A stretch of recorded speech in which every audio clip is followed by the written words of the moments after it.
You stop responding. Not dramatically, not with a door slam or declaration. You just stop. The text sits there, unread. The call goes to voicemail.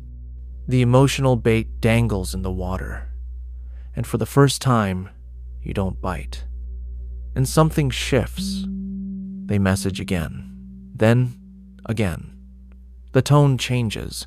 Casual becomes concerned. Concerned becomes urgent. Urgent becomes accusatory. Where are you? Why aren't you answering? Are you okay? Are you mad at me? You've said nothing. Done nothing. You've simply withdrawn your presence, and they're unraveling. Here's the pattern you haven't seen until now. Every manipulator, every emotional predator, every person who's been feeding off your energy has built their entire strategy on one assumption: that you will always respond. That you will chase when they withdraw, explain when they accuse, soothe when they rage, show up when they summon. Your availability was their power source, and you just unplugged it. This isn't about ghosting. This isn't about punishment. This is about something far more surgical. The deliberate withdrawal of your attention from someone who's been weaponizing your need to be heard, understood, validated. And the moment you go silent, the entire game collapses. Here's the truth they never wanted you to discover. Your silence is not passivity. It is a power move. In a world where everyone is screaming for attention, fighting for space, performing for validation, silence is the most disruptive force you possess. Machiavelli understood this 5 centuries ago. He wrote, "Never attempt to win by force what can be won by deception." But here's the deeper insight. What appears as absence is actually strategy. What looks like retreat is often repositioning. The manipulator needs you visible, reactive, engaged, because engagement is how they control you. The moment you vanish, they lose their grip. They can't manipulate what they can't reach. They can't control what won't respond. They can't feed on energy that's no longer available. In the next 20 minutes, you're going to understand why your silence creates such visceral panic in certain people. You're going to learn the Machiavellian architecture of strategic withdrawal. And most importantly, you're going to discover how to reclaim power not through confrontation, but through calculated absence. This isn't about winning arguments. This is about refusing to participate in battles designed to drain you. Welcome to the warfare of silence. Let's decode what's actually happening in their nervous system when you go silent. The manipulator operates on predictable supply. They've trained you like a laboratory animal. Push this button, get this response, send this text, receive immediate attention. Create this crisis, watch you come running. Every interaction has been a transaction. They provide drama, you provide resolution. They create chaos, you provide order. They withdraw love, you provide reassurance. The system worked perfectly until it didn't. When you go silent, you're not just withholding a response. You're collapsing the entire architecture of control they've built around you. Machiavelli wrote, "Men are so simple and so much inclined to obey immediate needs that a deceiver will never lack victims for his deceptions." But you're no longer a victim, because you've stopped obeying the immediate need, the need to explain, the need to defend, the need to stay engaged. Here's the first manifestation of their panic. They escalate.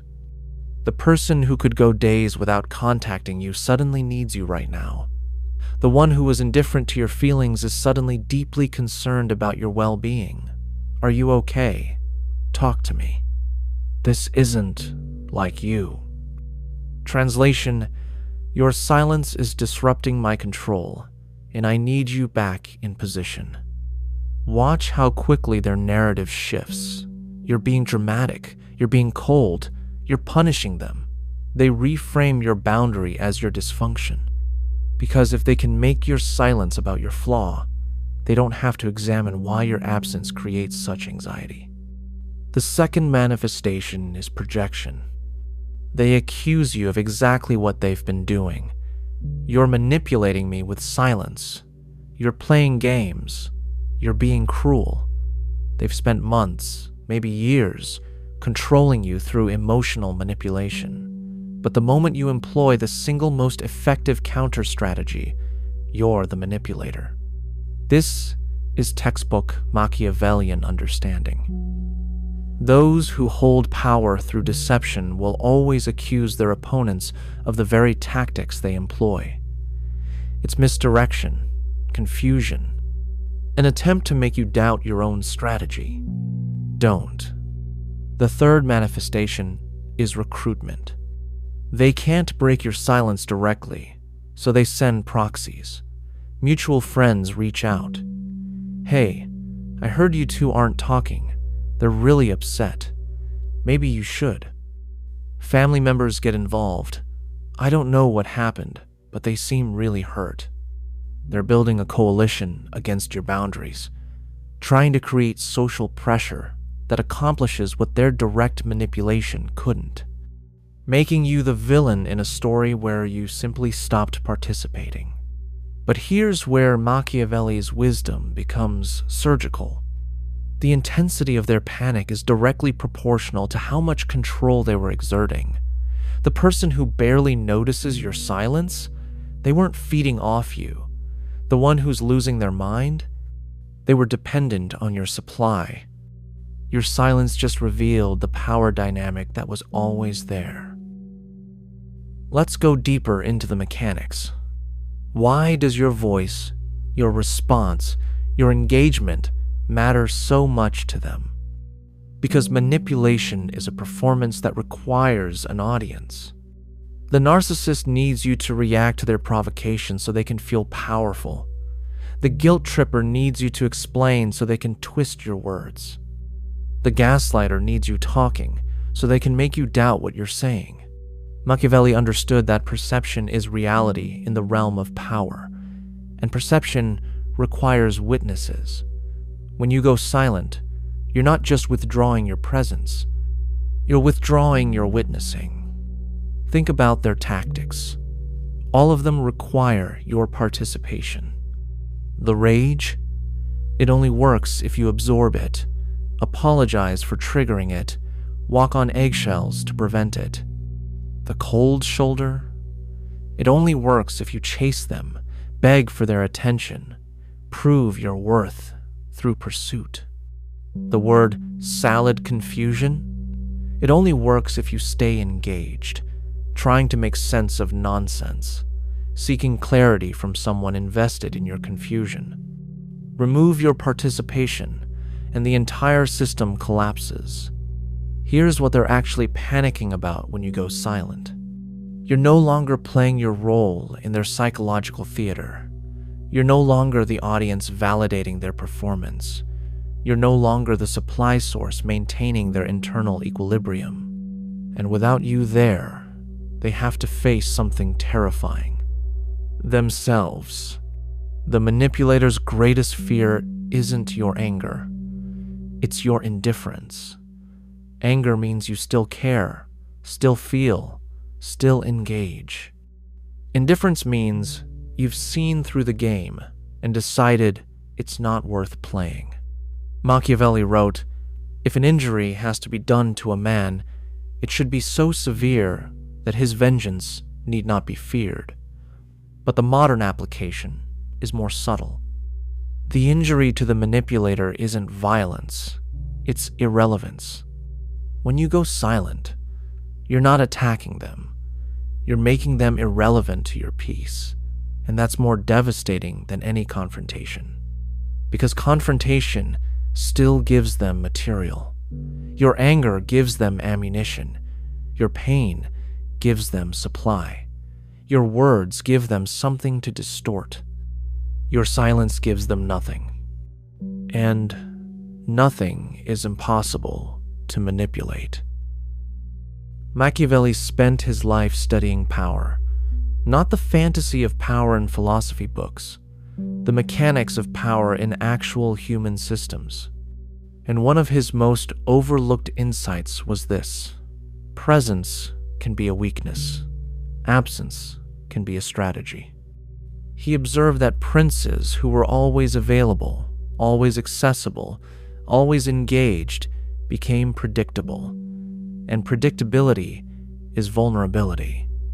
The ruler who could be summoned at will had less power than the one who controlled access to themselves. Your availability has been making you weak. Every time you respond immediately, every time you explain yourself, every time you engage with their provocations, you're teaching them that you are controllable. Strategic withdrawal isn't about being cruel. It's about being selective with the most valuable resource you possess, your attention. Think about the people who have power in your life, not the ones who demand it, the ones who actually hold it. They're not the loudest. They're often the quietest. They don't explain themselves endlessly. They state their position once and let silence do the rest. The teacher whose disappointment was worse than their anger. The parent whose quiet disapproval carried more weight than screaming. The friend whose withdrawal made you examine yourself instead of defending yourself. Silence forces reflection. Noise allows deflection. When you're constantly engaged, constantly responding, constantly available, the other person never has to sit with their own behavior. They just react to yours. The cycle continues infinitely. But when you withdraw, you create a void. And humans are psychologically wired to fill voids. When you're not there defending yourself, they start hearing their own accusations. When you're not there explaining, they start questioning their own narrative. When you're not there absorbing their emotions, they have to actually process them. Machiavelli called this the power of absence, the strategic removal of yourself from situations where your presence has become a liability rather than an asset. Here's the distinction that matters. Reactive silence is punishment. It's the cold shoulder, the passive-aggressive withdrawal designed to make them hurt like you're hurting. This is manipulation wearing a mask of boundary. Strategic silence is protection. It's the conscious decision to remove your energy from a dynamic that's draining you, to stop feeding a system that's feeding off you, to reclaim the power you've been hemorrhaging through constant engagement. One is about controlling them. The other is about protecting yourself. The manipulator will try to frame all silence as the first type, because if they can make your boundary look like their tactic, they maintain the moral high ground. Don't defend it. That's the trap. Simply maintain it. Now comes the counteroffensive. The moment you establish silence, they will deploy every weapon in their arsenal to break it, not because they miss you, because they need you back in position. Tactic 1, the emergency. Suddenly, everything is urgent. They need to talk right now. It's important. It's critical. It can't wait. This manufactured crisis is designed to trigger your helper instinct, your fear of being cruel, your need to be available. Don't bite. Real emergencies rarely need your immediate response to text messages. And if it's genuinely critical, they have other people they can reach out to. The fact that they're coming to you despite your clear withdrawal reveals this isn't about the emergency. It's about breaking your boundary. Tactic 2, the apology. They suddenly see the light. They understand now. They're sorry. They want to make things right. They just need you to talk to them so they can explain. Here's the test. Does the apology respect your silence, or does it demand you break it? A genuine apology says, "I understand I hurt you. I respect your need for space. When and if you're ready, I'm here." And then it stops. A manipulative apology says, "I'm sorry, but you need to talk to me so we can fix this. You can't just shut me out. This silence is hurting me." One respects your boundary. The other weaponizes their remorse to dismantle your boundary. Tactic 3, the smear campaign. If they can't get you to engage directly, they'll try to create social consequences for your silence. Suddenly, you're the problem. You're the one being unreasonable. You're the one who needs to apologize. They're rewriting the narrative to an audience of mutual connections, hoping someone will pressure you back into engagement. Machiavelli warned about this. Men judge generally more by the eye than by the hand, because it belongs to everybody to see you, to few to come in touch with you. They're controlling the perception because they can't control you. The response? Continue the silence. Let them perform for whatever audience they need. The people who matter will notice that you're not defending yourself, not engaging in the drama, not adding fuel to a fire you didn't start. Your silence speaks louder than their noise. Tactic 4, the confusion. They pretend they don't understand why you're silent. "I don't even know what I did wrong. You're being so unclear. How can I fix this if you won't tell me?" This is particularly insidious. They're trying to make you responsible for explaining the boundary they're violating. You don't owe anyone an explanation for protecting yourself. The fact that they're confused about why you withdrew usually means they're deliberately obtuse about how they treat you. If someone truly doesn't know why you've gone silent, your previous words, previous boundaries, previous attempts to address the issue have already provided that information. Silence isn't the beginning of communication. It's the final communication after all others were ignored. Something shifts inside you when you maintain silence through the storm. You realize you've been negotiating from weakness your entire life. Every explanation was a plea for understanding. Every defense was a request for permission to have boundaries. Every engagement was giving them another chance to convince you that you're the problem. Silence ends the negotiation. Machiavelli wrote, "It is better to be feared than loved if you cannot be both."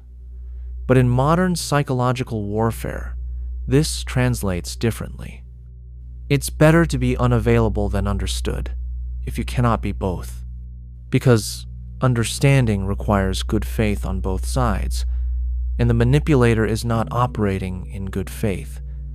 They're operating in self-interest. Every conversation is a transaction where they're trying to get you to give more than you receive. When you go silent, several things happen simultaneously. You stop hemorrhaging energy. Every engagement with a manipulator costs you emotional bandwidth, mental clarity, spiritual integrity. The constant explaining, defending, justifying, it's exhausting. Silence is the dam that stops the bleeding. You regain perspective. When you're constantly engaged in their reality, you lose sight of yours. Their version of events becomes the one you're arguing against. Their framing becomes the box you're thinking inside. Distance provides clarity. Silence provides distance. You become unpredictable, and unpredictability is power. They built their entire strategy around your patterns. Now, you're pattern breaking. They don't know what you're thinking, feeling, planning. They can't strategize against an opponent they can't read. You force their hand. Silence creates pressure. They have to show their cards, escalate their tactics, reveal their true nature through their response to your absence. The person who respects your silence was worth your presence. The person who violates your silence was exactly why you needed it. This is the sorting mechanism silence provides. Here's what you learn. You don't need to win arguments. You don't need to have the last word. You don't need them to admit they were wrong, see your side, or validate your experience. You just need to stop participating in dynamics that diminish you. Strategic silence is a skill, and like any skill, it requires practice and precision. First, know the difference between silence and avoidance. Avoidance is running from something you need to face. Silence is refusing to engage with something that doesn't deserve your energy. If you're going silent because you're afraid of confrontation, that's not power, that's fear. But if you're going silent because you've learned that engaging with this person or this dynamic only damages you, that's wisdom. Second, maintain it without explanation. The urge to explain your silence is strong. You want them to understand. You want to justify your boundary. You want to make it reasonable. Don't. Explaining your silence to someone who's violated every other boundary you've set is giving them information they'll weaponize. They'll use your reasons as ammunition. Find the loophole.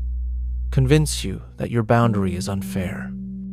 Machiavelli wrote, "The promise given was a necessity of the past.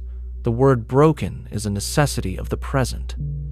Applied here, you don't owe anyone a breakdown of your boundaries. Your well-being is necessity enough. Third, watch for the extinction burst.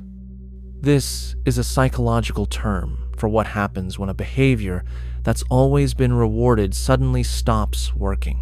The behavior intensifies before it stops. A child throws a bigger tantrum. A gambler places bigger bets. A manipulator escalates their tactics. This is when they'll be at their worst. Love bombing, threats, public drama, whatever they think will break your silence. This is the moment you're most likely to crack, to think, maybe I should just talk to them to make this stop. Don't. The extinction burst is proof your silence is working. They're panicking because their control is slipping. If you break now, you teach them that escalation works, and they'll use it every single time. Fourth, use the silence to build. Silence isn't just about removing yourself from toxicity. It's about redirecting that energy towards something life-giving. The hours you spent explaining yourself, create something. The emotional bandwidth you spent managing their chaos, invest it in people who actually nourish you. The mental space you cleared, fill it with clarity about what you actually want. Strategic withdrawal isn't just defensive, it's offensive. You're not just removing yourself from their game, you're building a life they're not invited to. Fifth, decide the terms of re-engagement, if any. Silence doesn't have to be permanent, but if and when you decide to break it, you do so from a position of power, not guilt. You speak when you're ready, on your terms, with your boundaries clear and non-negotiable. And if they can't respect those terms, the silence continues, because you've learned the most powerful truth of all. You don't need them to understand. You need them to comply or stay distant. Machiavelli spent his life studying power because he understood something most people refuse to accept. The world is not fair. People are not inherently good. And sometimes the most moral thing you can do is refuse to participate in your own destruction. Your silence is not cruelty. It's self-preservation. You're not abandoning them. You're refusing to abandon yourself.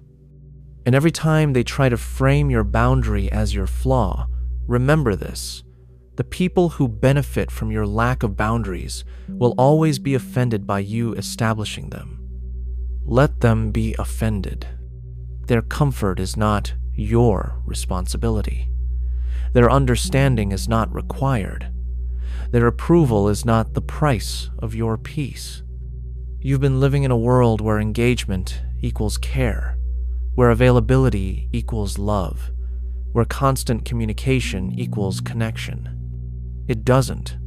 Sometimes the most loving thing you can do for yourself and for them is go silent. Give them space to face what you're no longer there to absorb. Give yourself space to remember who you are without their noise.